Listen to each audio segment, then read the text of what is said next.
días. En el reciente Te Deum ecuménico, el arzobispo de Santiago, Fernando Chomalí, hizo un llamado a un gran acuerdo nacional por seguridad, agregando que Chile no se acostumbra y no se acostumbrará a los descuartizados. Además, condenó lo que denominó gérmenes de corrupción, esto en alusión al caso Audio, y en varios temas valóricos también reiteró, por ejemplo, la posición de la Iglesia Católica respecto al aborto y la eutanasia. Para abordar todos estos puntos, estamos ya en contacto con el arzobispo de Santiago, Monseñor Fernando Chomalí. ¿Cómo estamos, señor? Muy buenas tardes, gracias por acompañarnos aquí en Canal 24 Horas.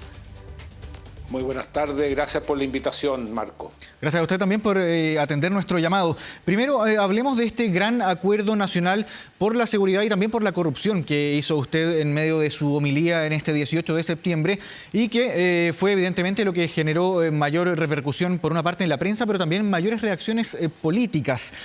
Un amplio grado de aceptación, me atrevería a decir, por parte de este llamado a un gran acuerdo nacional en esta materia. ¿En qué está Chile hoy en materia de seguridad y en lo que usted denomina también como gérmenes de corrupción? Bueno, yo recorro todas las parroquias de Santiago y en todas partes las misas, las personas, la misma gente pide por mayor seguridad. Hay una gran sensación de indefensión, pero desde el punto de vista público es imposible generar una democracia si es que no hay garantía de seguridad, y ese es un rol prioritario del Estado.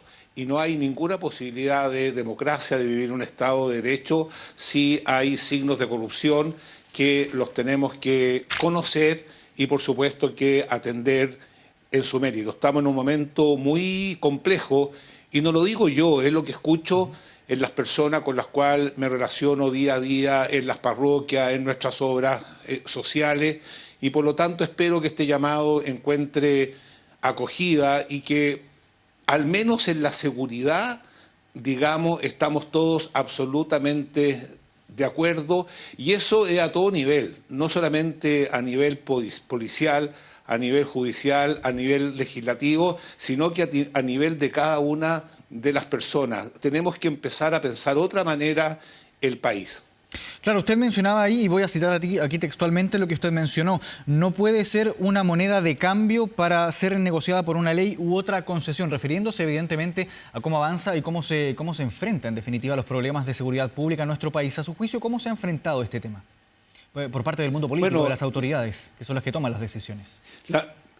Lamentablemente lo que se ve que las discusiones son: yo te doy esto, tú me das esto otro, yo dejo esto, pero quiero esto. Yo creo que en materia de seguridad eso no puede ser, porque la seguridad es justamente la garantía de que las personas puedan ejercer sus libertades. La libertad de caminar en la calle tranquilo, la libertad de salir a trabajar temprano, la libertad de reunirse. Todas esas libertades fundamentales quedan opacadas por la inseguridad y también por la corrupción. Entonces, el llamado es que los partidos políticos se junten y digan: en esto estamos todos en lo mismo. Y tener altura de mira, pensar ahora, pero también qué va a pasar en 10, 20, 50 años más. Así que yo espero que este llamado sea bien acogido. Lo hice con mucha convicción, porque no surgió de mí, surgió de lo que las personas, la inmensa mayoría de los chilenos, que se levantan a trabajar todos los días, que yo los veo en el metro a las 7 de la mañana, que vuelven a las 7 de la tarde, que lo veo en los buses, en las calles, quieren vivir tranquilos, es lo mínimo. Ahora, pensando también en cómo se enfrenta esta situación, ¿cómo evalúa usted la gestión del gobierno en materia de seguridad pública? A ver, yo creo que el gobierno hace lo que puede y evidentemente que hay buena fe en ello. Yo al menos conozco mucho al subsecretario Monsalve, lo conocí en la 8ª región y creo que en él está la mejor disposición de sacar adelante una agenda y está preocupado de la seguridad. Evidentemente que siempre se puede hacer más, pero al menos en eso apoyemos al Ministerio del Interior, apoyemos al subsecretario, porque no puede ser que cualquier cosa que se haga se le critique. Yo pienso que ahí tenemos que estar todos muy matriculados y creo que nosotros que con este llamado que hice podamos contribuir a que haya una actitud de buena fe respecto de lo que hace el gobierno en esta materia y también, por supuesto, Carabineros, la PDI, la Fiscalía y todas las instituciones. Y si en seguridad siempre se puede hacer más, hoy en día, ¿qué más se puede hacer?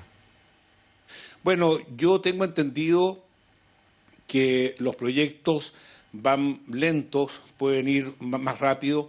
También es bueno mirar las experiencias internacionales. Hay países que tenían serios problemas de corrupción y de inseguridad y han mejorado mucho, por ejemplo, el tema de Italia, y estar más abierto. Pero también quiero decir que este no es un tema de hacer más cárceles, es un tema mucho más profundo. Este tiene que ver también con la sociedad que estamos construyendo, porque también hay que reconocer que mucha de la violencia que hay enquistada en muchas personas tienen que ver con un malestar muy profundo en la sociedad en la cual estamos viviendo. Y por lo tanto, una cosa es la persecución, terminar con la violencia, pero otra cosa también que va de la mano es terminar con la injusticia.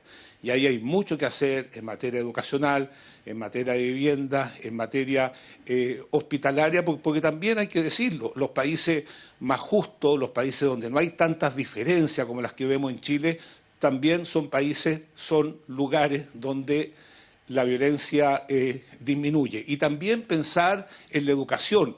Nosotros vivimos en un proceso educativo tremendamente segregado, las personas no se conocen, no se juntan, tremendamente competitivo, donde muchas veces es más importante el dinero que el hacer el trabajo bien hecho y en presentar un aporte a la sociedad. Desde ese punto de vista, yo pienso que también sería bueno pensar cómo nos relacionamos los seres humanos, cómo nos relacionamos en Chile y en la medida que haya mayor justicia social, donde hay gente que no se sienta, que queda debajo de la mesa, se va a contribuir también a disminuir los niveles de violencia en los que estamos inmersos. Y creo que en eso la Iglesia Católica puede ser un aporte. Yo dije en el Te Deum que hay millones de chilenos que van a los santuarios, no hay un vidrio roto, hay un etos cristiano que tenemos que valorar en Chile, tenemos que valorar la religión porque es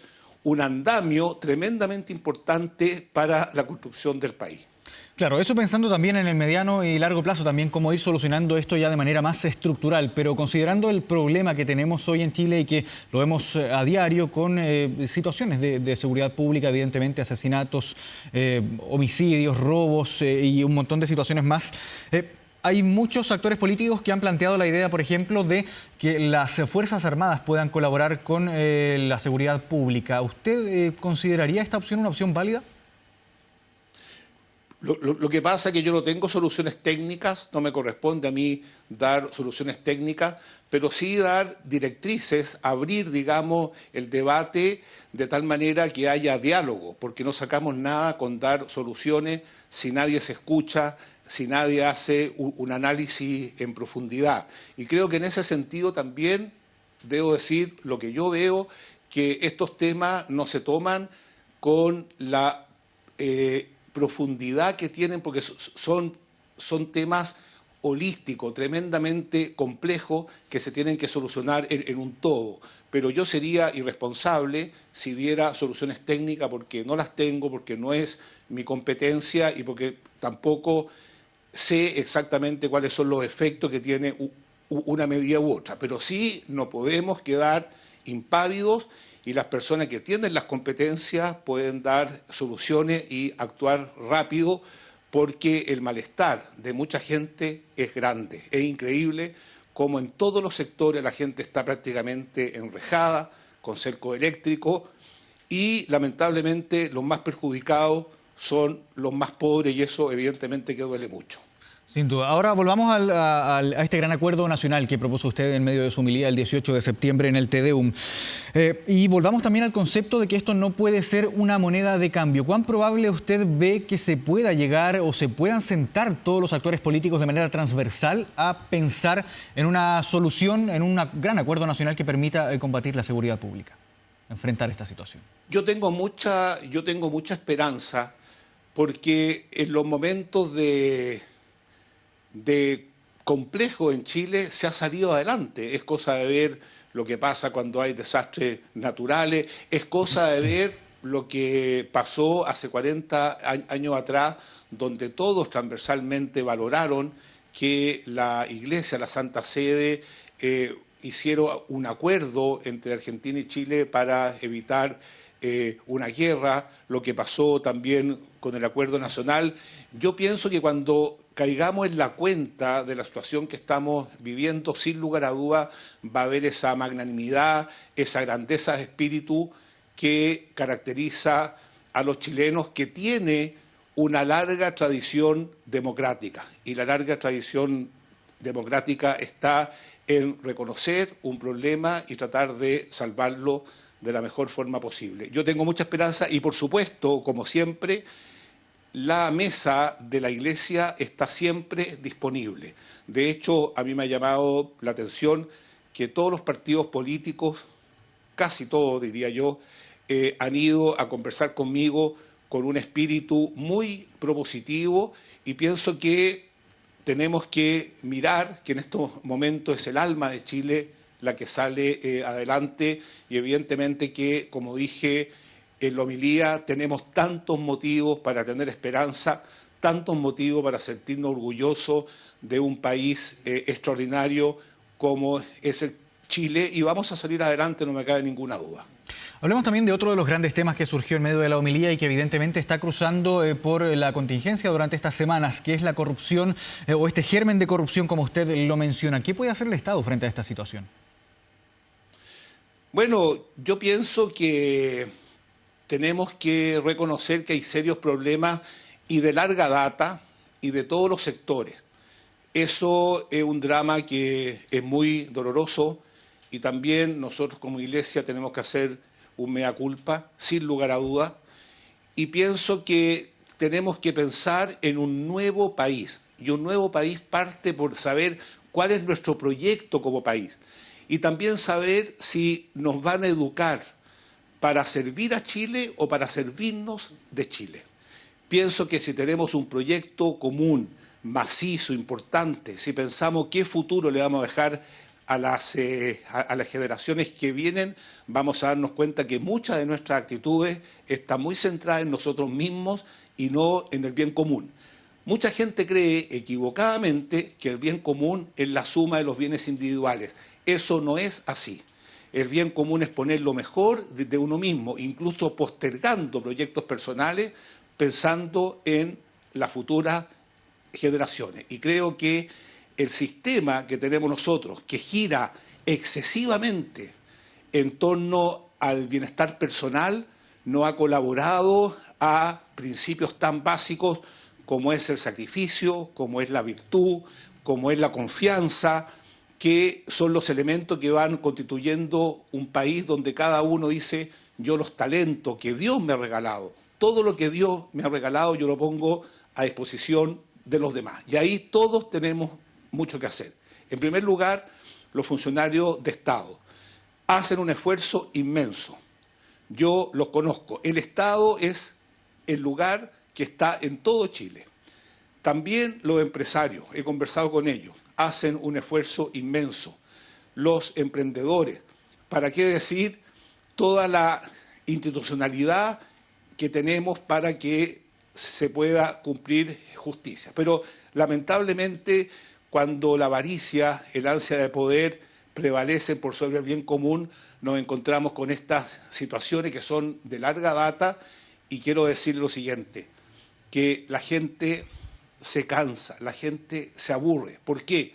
Porque alguien dice: yo me levanto a las 6 de la mañana, me tomo una micro para ir a trabajar, vuelvo cansado, tengo dificultades cuando un hijo entra a la universidad para poder ayudarlo, tengo que trabajar los fines de semana, y sin embargo veo en la televisión danzas de millones para allá, millones para allá. Yo creo que eso no es nuestra cultura, que por naturaleza está llamada a ser una cultura austera, fraterna y solidaria. Y lamentablemente eso lo vemos solamente cuando hay catástrofes nacionales. Eso lo tenemos que ver siempre. Esa es la manera como nos tenemos que relacionar porque antes de ser cualquier profesión somos seres humanos y tenemos una humanidad en común que tenemos que cuidar. Y esa creo que es una tarea muy importante de la Iglesia, porque tenemos un Padre, Dios, y todos nosotros somos hermanos. Y creo que esa mirada hoy día es tremendamente importante. No podemos vivir una sociedad donde nos dividamos entre los buenos y los malos, los de aquí, los de allá, con este converso, con este no converso. Yo pienso que eso genera mucha odiosidad y no nos ayuda a construir el mundo que todos quisiéramos. Y en ese sentido, monseñor, quiero volver a la corrupción o a los gérmenes de corrupción, como usted lo calificó en su homilía. ¿Cómo se recupera la confianza? Pensando en que, por ejemplo, el llamado caso Audio, que es lo más reciente que tenemos, atraviesa el Poder Judicial, Poder Ejecutivo, también en algunos otros momentos de la historia reciente de nuestro país, permea también a diversas instituciones que son llamadas a impartir justicia, por ejemplo, la Corte Suprema en este caso. ¿Cómo se logra recuperar la confianza por parte de la ciudadanía en las instituciones y en el Estado también? Bueno, yo pienso desde la mirada cristiana es tremendamente importante arrepentirse, pedir perdón y enmendar el camino.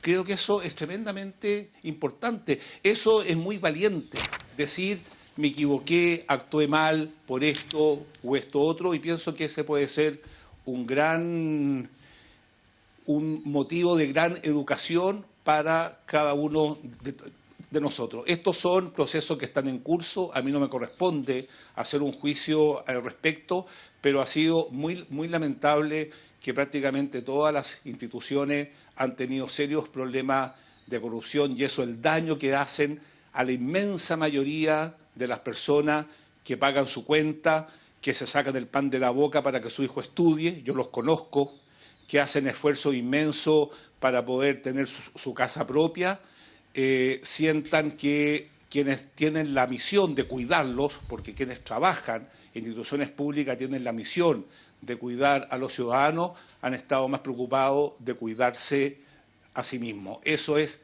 grave. Pero tengo confianza también que va a salir esa alma generosa de Chile, que en situaciones complejas se levanta una y otra vez, y espero la Iglesia, porque estamos en esto todos los obispos, colaborar a recuperar esa confianza, porque sin confianza no se puede vivir. No podemos estar siempre mirando enemigos por todos lados. Monseñor, voy a citarlo textualmente. ¿Cómo no abrirse a un debate sereno respecto de las pensiones donde prime un espíritu solidario? Hemos visto, y creo que muchos perdemos la cuenta respecto a la cantidad de veces en que se ha intentado reformar el sistema previsional en nuestro país, hacer algún tipo de mejora para las pensiones de los adultos mayores que están recibiendo actualmente y las que van a recibir también en el futuro. ¿Qué le parece cómo está actualmente la situación, la discusión también respecto a la reforma a las pensiones? Hemos visto cómo se ha seguido cada vez más aplazando la discusión legislativa, que es donde se debe, en definitiva, estructurar este sistema o esta reforma al sistema que se quiere hacer. Bueno, yo no tengo soluciones técnicas, pero tengo una norma que me parece muy clave. Siempre hay que legislar pensando en el más pobre. Siempre hay que legislar de tal manera de que si yo estoy en una situación desmejorada, voy a tener una pensión que me va a permitir vivir con dignidad. Yo quiero hablar con conocimiento de causa, porque nosotros tenemos muchos hogares de ancianos.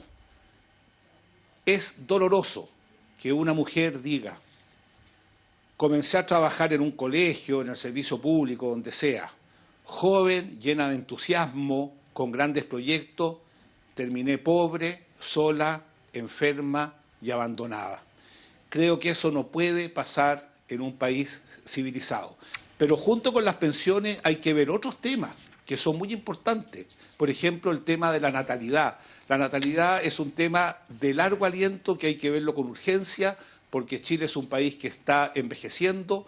Chile es un país donde ha crecido mucho las expectativas de vida, por lo tanto tenemos personas que están 30 años, 25 años sin trabajar, y lamentablemente la fuerza laboral con la natalidad que tenemos hoy día es prácticamente cero. Y por eso que yo dije, y lo vuelvo a reiterar, los migrantes han hecho un servicio extraordinario en Chile. Están en los hospitales, en los servicios públicos, sobre todo preocupándose de los más pobres. Están en el campo. Son personas honorables que han salido de su país porque estaban buscando perspectivas de vida, como salieron muchos chilenos en épocas complejas, como salieron mis propios abuelos, y creo que tenemos que erradicar todo signo de xenofobia y tenemos que reconocerlos como una riqueza. Nosotros escribimos un documento al respecto y son muy pocos los chilenos que no tienen a alguien que está ayudando a un anciano o a alguien que sea migrante. Por lo tanto, esto es un todo. Aquí falta una reflexión más de largo aliento, con mayor profundidad, de ver la complejidad, y no solamente de Chile, sino que pasa en el mundo entero, y yo me alegro de corazón que tenga la posibilidad, que tengamos la Iglesia la posibilidad de decir esto, que es el pensamiento de toda la vida y que el Papa Francisco además lo ha aumentado con mucha fuerza. Nadie sobra, nadie es ilegal, todas las personas tenemos derecho a trabajar, tenemos derecho a llevar un proyecto de vida y sobre todo a vivir en un país tranquilo. ¿Y ha tenido la posibilidad de conversar esto con el presidente Boric, de este y otros temas? Nosotros tuvimos una reunión, el comité permanente, hace un par de meses atrás, y le hicimos ver todas estas cosas, y de hecho a mí me correspondió hablar sobre el tema de la seguridad, evidentemente que es una preocupación de él, y también le hablamos de migración y otros temas, y él nos escuchó con mucha atención, diría yo, y sobre todo le dijimos que nosotros queremos colaborar para que Chile salga adelante. ¿Y por qué? Porque todos nosotros estamos de paso. Han pasado cuántos presidentes, cuántos arzobispos, cuántos papas, todos. Lo que queda es la institucionalidad y el alma de Chile. Y esa alma de Chile nosotros la queremos transmitir y estamos convencidos que es un alma cristiana que busca la paz, que busca la fraternidad, que busca la justicia. Y eso es lo que hacemos en nuestras parroquias, es lo que hacemos en nuestros colegios, en la universidad y en la infinita cantidad de obras sociales que debo decir que el presidente las conoce muy bien y las reconoce como un valor. Ahora, Monseñor, usted en medio de su homilía también reiteró lo que ha sido la posición histórica de la Iglesia frente a los que se consideran como temas valóricos, que se denominan así de manera más transversal probablemente. Uno de ellos es el aborto y el otro es la eutanasia. Usted hace algunos meses también dijo incluso que el presidente Boric y los políticos se equivocan al impulsar leyes de aborto o eutanasia. ¿Lo sostiene hoy en día? Absolutamente, absolutamente. Y la razón es muy sencilla, porque esos seres humanos son los más débiles, son los más indefensos, son los más inocentes, son los más pobres, los que dependen absolutamente de otros y son los que más hay que cuidar. Y además, las personas que están en el lecho de enfermo, que se sienten queridos, respetados, y eso lo vemos en nuestras obras sociales, la Fundación La Rosa, pobres, bien queridos, acompañados de todo punto de vista, jamás no se les pasa ni por la mente pedir que su vida termine. Ellos dicen, hasta que Diosito me lleve.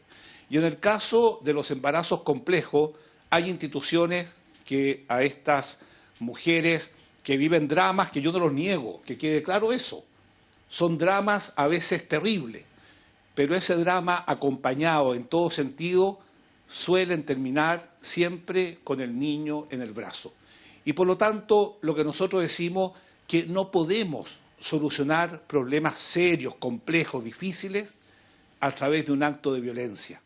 Y el aborto y la eutanasia es un acto de violencia. Muchas veces se dice la libertad, pero es una libertad equivocada, porque no apunta al bien de personas indefensas. Y evidentemente estamos en una sociedad plural, La ministra dijo que yo era una voz más, tiene toda la razón, pero la presento en un país democrático y serán después los legisladores en ciencia y en conciencia responder adecuadamente. Sería terrible que en una facultad de medicina, que por naturaleza forma personas para sanar, se les enseñe a eliminar a seres humanos inocentes. Sería terrible que hubiese un ramo de eutanasia, de aborto. Eso sería un fracaso. Y espero que esa ley no salga y, por supuesto, también vamos a trabajar arduamente para que haya objeción de conciencia, porque absolutamente nadie puede obligar a una persona a ir en contra de su conciencia, que está formada para hacer el bien, cuidar, sanar en lo posible, pero nunca dañar. Hay que recordar, monseñor, que quizás el revival o el que surja nuevamente estos temas es porque el Ejecutivo durante este año ha planteado nuevamente la intención de impulsar iniciativas que van en ese sentido. Por una parte el aborto y por otra parte también la eutanasia. ¿No considera usted quizás que es positivo que se abra la discusión, que se converse sobre estos temas? Bueno, él tiene todo su derecho y evidentemente que en un país democrático como el nuestro, todas las instancias tienen el derecho a dar su opinión, nosotros la vamos a dar y ojalá que sea con respeto, usando la razón, porque yo al menos le tengo mucha fe a la razón, y es irracional terminar con una vida de un ser humano inocente. Yo diría más, es un fracaso de la sociedad, porque justamente la gracia está en cuidar a los más desvalidos y a los más necesitados, y cuando nos pregunten nosotros vamos a decir nuestra palabra en lo que hemos hecho y por supuesto que seguiremos en ese camino porque creemos que es lo que corresponde y es también lo que las personas nos están pidiendo. Hace algunos meses usted también planteaba la posibilidad o la intención de poder conversar de estos temas con el presidente Boric. ¿Lo ha podido hacer? De ese tema específico no conversamos, pero por supuesto, si él quiere saber mi opinión y tener una conversación con él, yo iríamos un equipo y con el mayor respeto del mundo le haremos ver desde el punto de vista de la ciencia, desde el punto de vista de la biología, desde el punto de vista de la ética, la inconveniencia de proyectos de ese tipo. Y lo otro que yo recomendaría también, mirar un poco la experiencia fuera y darnos cuenta que son países que están pensando seriamente si lo hicieron bien. Y yo creo que se equivocaron, no entremos en ese camino. Hay países donde de 100 diagnósticos prenatales con síndrome de Down, niños con síndrome de Down solamente nacen 2. Horroroso. Nosotros tenemos obras con personas con síndrome de Down, trabajan, están alegres, ganan su dinero y lo que es más, sus padres no los cambiarían por nadie ni por nada. Cada ser humano tiene un valor en sí mismo, cada ser humano tiene una dignidad que nosotros queremos con nuestra voz, con nuestra oración, con nuestra vida, mostrar como un valor. Claro, desconozco si esto, eso sí, con estas mismas características se quisiera plantear aquí en Chile. Al menos aquí en nuestro país no lo he escuchado de esa forma, pero quiero llevarlo también en medio de esto mismo, esta diferencia que existe en estos dos temas, precisamente con el gobierno. La ministra vocera de Gobierno, Camila Vallejo, planteó lo siguiente, que su posición, planteada en su homilía, no nos enceguece respecto a las coincidencias que tenemos. Esto hablando evidentemente de todos los temas que abordó usted en medio de su homilía en el Te Deum. ¿Cómo está hoy en día la relación de la Iglesia con el gobierno? Bueno, la relación son de personas civilizadas, es decir, cada uno hace su trabajo. En Chile existe libertad religiosa, eso lo vamos a cuidar celosamente. Hay conversaciones con el Ministerio de Educación respecto de las clases de religión. Yo creo que está más que claro que la religión es una contribución al país, porque el hecho que estemos en un Estado laico, se dice mucho, existe separación Iglesia-Estado, etcétera, etcétera, pero otra cosa es ser antirreligioso, y un país laico no es antirreligioso. Además, cualquier persona, creyente o no creyente, o creyente de cualquier religión, se da cuenta el aporte inmenso que hacemos nosotros, pero también todas las iglesias, respecto de los más pobres. Es cosa de ir a la cárcel, es cosa de ver en nuestros comedores, para qué decir tantas obras reconocidas internacionalmente como obras de caridad muy serias y muy responsables, y por lo tanto nosotros vamos a seguir en eso. Yo creo que sería muy terrible que se empezara a generar una distancia, por así decirlo, o generar conflictos artificiales. La ministra Vallejo, en mi opinión, hizo un comentario muy sensato. El hecho que no estemos de acuerdo en algunas cosas no significa no reconocer lo bueno que se hace, y creo que lo que yo intenté fue sobre todo decir que Chile nos está cayendo a pedazos, que hay esperanza, que hay un etos que nos pertenece a todos, que nos va a ayudar a salir de un momento bien complejo como el que estamos viviendo. Bien, Monseñor Fernando Chomalí, arzobispo de Santiago, muchísimas gracias por esta completa conversación aquí con Canal 24 Horas. Que esté muy bien. Yo le agradezco mucho esta oportunidad y además aprovecho de felicitarlos, porque del Te Deum también agradecí el trabajo periodístico que sin lugar ayuda a mostrar la realidad para ir viendo lo que está pasando a nuestro alrededor. Muchas gracias, Marco. Claro, se me quedaba, de hecho, perdón, Monseñor, eso en el tintero, usted lo mencionaba ahí, así que gracias también por esa mención ahí en su homilía respecto al trabajo que hacemos aquí en la prensa. Que esté muy bien. Harto difícil, pero bien, adelante. Muchas gracias, que esté bien. Gracias.